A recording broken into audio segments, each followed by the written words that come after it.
السلام عليكم ورحمة الله وبركاته. بسم الله الرحمن الرحيم.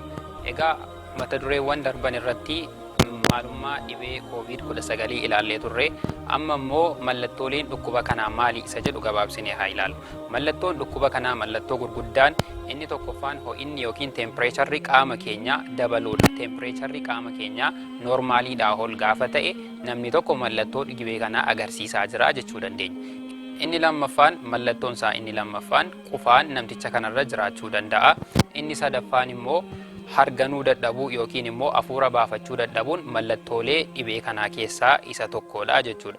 Namoonni mallattoo kana sadan qabaman hundi jaraayyuu dhibee COVID-19 kana qabu jechuu hin dandeenyu. Garuu namoonni kun dhibee kanaaf shakkamaadha jenna. Kanaafuu namoonni kun yoo dhibee kanaaf shakkaman kophaa of baasanii kilaasii tokko yookiin kutaa tokko keessa of tursiisuun dhaqanii hamma mana yaalaa ga'anutti maatiitti makamurraa of qusachuu qabu jechuudha. Inni kun mallattoo isaati. Kan biraammoo dhibee kana akkamiin ofirraa ittifnaa isa jedhu haa ilaallu. Dhibee kana dhugaatti ofirraa ittisuudhaaf amma yeewwanaa WHO'n qorannoo adda addaa geggeessee akkaataa dhibee kanaa amma inni irra ga'e nu beeksisuu jira.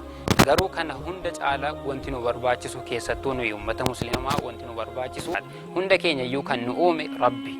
Erga akkas ta'ee qaamni keenya tokkoon tokkoon siitiin maal akka taate ni beeka. Qaamni keenya tokkoon tokkoon siitiin maal akkasiin baadhattu maaltu akkasii barbaachisu kana hundin immoo Qur'aana irra kaa'amee jira. Ergan tanaa immoo nabiyyiin sallallahu alaihi wasallam hadiisaan nuuf himanii jiru.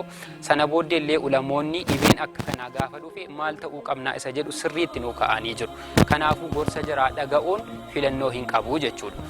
Inni taanu immoo ogeeyyiin fayyaa dhaamsa jarri dabarsanu dhaamsolee ogeeyyiin fayyaa nuuf dabarsanu hunda saayyuu sirriitti hojiitti hiikuun dhaamsoliin ogeeyyiin fayyaa amma yeewwanaatti nutti dabarsaa jiran kun immoo shari'aa irraa kan bahe waan hin taaneefuu hamma yeewwanaatti fakkeenyaaf namaa walitti hin makaminaa kan jedhu namoonni dhukkuba dhibee qabanu kara namoota dhibee hin qabneetti dhaqanii hin dabarsinii kan jedhu jira hundi keessanuu akkasiin beektanu jechuudha. Kanaafuu namoonni dhibee kanaan of shakkan kophaa of baasuun barbaachisaadha. Namoota kaanitti deemanii dabarsuun hin ta'u. Kan biraa immoo namoonni nagaan illee dhibee kana alaa ba'anii fudhatanii dhufanii maatii akka jarri hin qabsiifneef kophaa of baasuun dhibee kana ofirraa ittisuudhaaf isa guddaadha. Inni lammaffaan saamunaadhaan yeroo yerootti dhiqachuudha. Harka keenya dhiqachuun yookiin immoo qulqullina keenya eeggachuun islaamummaa keessatti illee bakka guddaa qaba waan ta'eef kunis waan haaraa miti wama ergasii islaamummaan nu barsiisee jiru waan ta'eef hundumti keenya iyyuu dhibee kana ofirraa ittisuudhaaf amma dhiqachuun barbaachisaadha. Inni sadaffaan immoo saanitaayizarii yookiin keemikaalota dhibee kana nurraa diisinfektu godhanu fayyadamuudha. Kunis baay'ee barbaachisaadha. Kana hojiitti hiikuu qabna.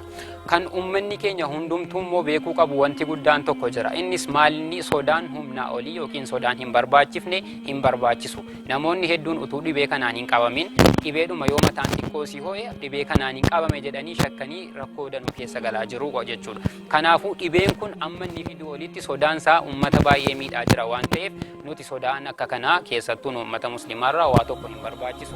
Of eeggadhaa waan jedhamneen of eeggachuun barbaachisaadha. Kanarraa kan hafe garuu sodaan gurguddaan waa tokko waan barbaachisu hin qabu jechuudha. Kanaafuu hundumti keenya iyyuu gorsanitti himame kana hojiirra oolchuun barbaachisaadha.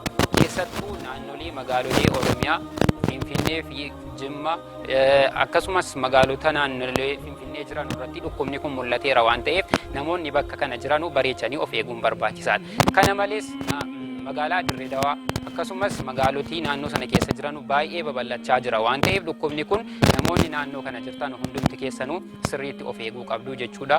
Ergaa kan koo hadhaaf kanuma qabadhee dhiyaadhee. Wassalaamu alaikum wa rahmatullahi wa barakaatuh.